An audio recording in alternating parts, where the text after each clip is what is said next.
My dear friends, இப்போ நான் சொல்ல போகிறது நான்வெஜ் அலாட், அதாவது அசைவ உணவு எச்சரிக்கை. இந்த வார்த்தையை நான் சொல்லும்போது உங்களுக்கு என்னடா வந்துட்டு எச்சரிக்கையை பற்றி சொல்கிறானே அப்படின்னா இது முக்கியமாக இருக்கும் அப்படின்ற ஒரு எண்ணம் உங்கள் மனசில் ஏற்படும். அதுக்காக இந்த பதிவு ரொம்ப முக்கியமான பதிவாக இருக்குது. கொஞ்சம் லாங்காக இருந்தாலும் இருக்கும். தயவு செஞ்சு முழுசாக ஸ்கிப் பண்ணாமல் பாருங்கள், அப்போ தான் உங்களுக்கு புரியும். நம்ம ஒரு காலத்தில், அதாவது ஒரு விசேஷ நாட்கள், அதாவது ஒரு திருவிழா நாட்களில், அல்லது ஏதாவது ஒரு விருந்தாளி வந்துட்டாங்கன்னா, அல்லது ஏதாவது ஒரு திருவிழா, அதாவது ஒரு ஒரு பண்டிகை காலங்களில், தீபாவளி, பொங்கல், கிறிஸ்மஸ், அதான் மிலாடி நபி, அது இது மாதிரி ஒரு சில பண்டிகைகளுக்கு மட்டுமே பயன்படுத்தப்பட்ட இந்த நான்வெஜ் ஐட்டம் வாரத்துக்கு ஒரு தடவை மாறினது. இப்போ டெய்லியே நான்வெஜ் சாப்பிடக்கூடிய ஒரு பழக்கத்தை நம்மளும் அறியாமல் உருவாக்கிட்டு இருக்கிறோம். அது எந்த அளவுக்குள்ள கொண்டு போய் முடியும்னு தெரியல. இதனால் என்ன என்ன பாதிப்பு அப்படின்றத பற்றி தான் இந்த வீடியோ உங்களுக்கு போட போகிறேன். இப்போ நம்ம நிறைய பேர் நினச்சிட்ருக்குறோம், நான்வெஜ் சாப்பிட்டா உடம்பு நல்லது, சத்து தான். எவ்வளோ சாப்பிட்ணும், எத்தனை நாளைக்கு ஒரு வாட்டி சாப்பிட்ணும், இதுக்கு ஏதாவது ஒரு வியாதிகள் இருக்கான்னு சொல்லிட்டு பார்க்கறதுக்கு இதை டாக்டர்ஸ் இருக்காங்களா, இதை பற்றின விழிப்புணர்வு தான் இந்த வார்த்தையை சொல்கிறேன். முதல்ல ஒரு நம்ம இன்றைக்கி பார்த்திங்கன்னா தெருவுக்கு தெரு ஒரு கசாப்பு கசாப்பு கடை இருக்குது. உடனே நம்ம சொல்லுவோம், இவன் ஜாதிக்காரன், இவன் மதத்துக்காரன் அப்படின்னு. அவங்கெல்லாம் முக்கியம் இல்லை. இப்போ முக்கியமானது அந்த கசாப்பு கடை எங்கே இருக்குது. உங்கள் ரோட்டு ஓரத்தில் ஒரு அருகருப்பான இடத்துல வெட்டி வெட்டுறான், அந்த ரத்தம் அங்கேயே இருக்குது, அதை சுற்றி மிச்சிட்டு இருக்குது. அதை கூட பார்க்காம அடுத்த ஆடை வெட்டுறான். புரியுதுங்களா? அதை க்ளீன் பண்ணிவிட்டு அடுத்த ஆடு வெட்டணுன்ற எண்ணம் கிடையாது. அதோடு இல்லாமல் அந்த ஆடுக்கு வியாதிகள் இருக்கா அப்படின்னு டெஸ்ட் பண்ணுறதானா அதுவும் கிடையாது.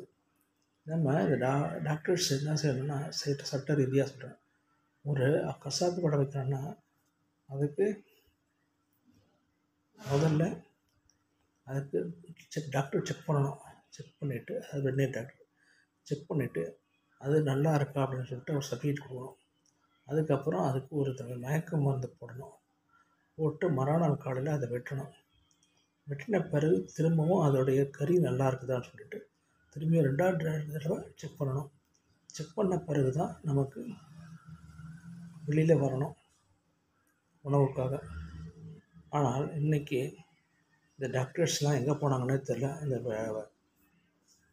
இன்றைக்கி யாருக்கா தெரியுமா டாக்டர்ஸ்லாம் பார்ப்பாங்க அப்படின்னாது நிறைய பேருக்கு தெரியுமானா தெரியாது. அதுக்கு அடுத்தது இந்த கசாப்பு கடை சுச்சுவேஷனும் சொல்லிட்டேன். இந்த கசாப்பு கடை வைக்கிறதால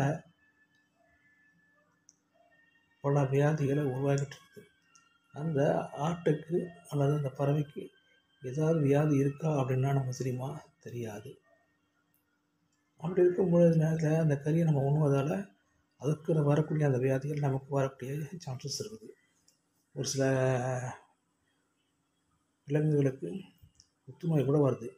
அந்த புற்றுநோய் இருக்குன்னு கூட அவனுக்கு தெரியாமல் அந்த கசாப்பு கடை வெட்டுவான். அந்த புற்றுநோய் நமக்கு வர்றதுக்கு உண்டான வாய்ப்புகளும் இருக்குது. புரியுதுங்களா? அதனால் குடும்பமானவர்கள் கொஞ்சம் எச்சரிக்கையாக நான் இதை பதிவு நான் போடுறேன். அதுக்கு அடுத்தது இந்த ஆடை வெட்டுறத்தாலேயோ இல்லை அந்த பறவை வெட்டுறத்தாலேயோ மட்டும் இல்லை, சூழ்நிலை இருக்குது. அதுக்கு அடுத்தது இந்த எவ்வளோ சாப்பிடணும் அப்படின்றது ஒரு விலக்கு இருக்குது. அதாவது 50 100 கிராம் வரலாம் தான் ஒரு நாளைக்கு சாப்பிடலாம். சாப்பிட்டு அது ஜெரிக்கிறதுக்கு ஒரு ஆணுக்கு 36 மணி நேரமும் ஒரு பெண்ணுக்கு 48 மணி நேரமும் ஆகுது. அதாவது 1.5 நாள் 2 நாள் வரும். அது வரலாம் நம்ம அடுத்தது வேலை உணவு சாப்பிடக்கூடாது, அதுதான் நல்லது. ஆனால் நம்ம அப்படி சாப்பிட்றதில்ல. ஒரு நாளைக்கு ஒரு வேளை 2 வேளை 3 வேளைலாம் விட்டு இன்றைக்கி 6 வேளை 8 வேளையும் சாப்பிடக்கூடிய சூழ்நிலை வந்துட்டோம். அதனால் அதிகமாக நம்ம உணவு சாப்பிட்டுட்டே இருக்கிறதால நம்முடைய செரிமான உறுப்புகள் பாதிக்கப்படும். புரியுதுங்களா? நான்வெஜ் சாப்பிட்றதால மட்டும் இல்லை, இது நம்முடைய செரிமான உறுப்புகளை அது கொஞ்சம் கொஞ்சமாக ஜீரணிக்கக்கூடிய சக்தியை இழக்க ஆரம்பிக்குது நம்ம உடம்பு. புரியுதுங்களா? அதனால் கூடுமான வரலாம் நான்வெஜ் சாப்பிட்றவங்க கொஞ்சம் யோசித்து இதுக்கு வந்து குரான் படி என்னென்னா, உன்னை வெட்டக்கூடிய அந்த உணவுப் பொருள் நீயோ அல்லது உன் மனைவியோ வெட்ட வேண்டும். வெட்டும்பொழுது தான் அப்போ அதற்கு முதல்ல நீ தீனி போடணும்.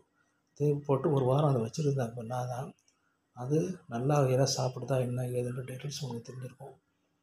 அப்படி தெரிஞ்ச பிறகு அது நல்லது இல்லைன்னா தூக்கி போட்டு நல்லதாக இருக்கிறதா இருந்தால் உன் குழந்தைகளுக்கும் உனக்கும் சாப்பிடக்கூடிய தகுதி உடையதாக இருக்கும் அப்படின்றதுக்காக தான் குரானில் சொல்லப்படுது.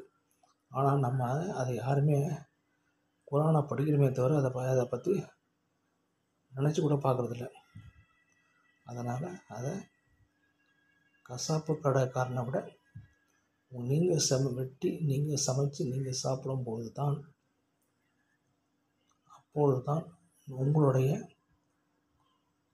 செயல்கள் அந்த உணவு முழுமைப்படுத்தணும் அப்படின்னு குரான் சொல்லுது. அதனால் தயவு செஞ்சு அவர் ஓதிட்டார், இவர் 5 வேளை தொழுகிறதால அவர் ஒரு நல்லவராயிட்டார், இவர் அல்லாஹ் அக்பர் சொல்லிட்டாரு அப்படின்றதெல்லாம் கிடையாது. உண்மையிலேயே இது வந்து உங்களுடைய உணவு சம்மந்தப்பட்டது, உங்களுடைய வியாதிகளுக்கு சம்மந்தப்பட்டது. அதனால் தயவு செஞ்சு புரிஞ்சுக்கிட்டு இனிமேவாவது சாப்பிடுவதாக இருந்தால் உங்களோட கைகளால் இருக்கணும். அப்படின்னா சாப்பிடுவதை டாக்டர் சர்டிஃபிகேட்டோட இருக்கணும். இது 2ல் ஏதாவது ஒன்று வச்சு நீங்கள் சாப்பிடுங்க. புரியுதுங்களா? தேங்க்யூ. இது பிடிச்சிருந்தா லைக் பண்ணுங்கள், கமெண்ட் பண்ணுங்கள்.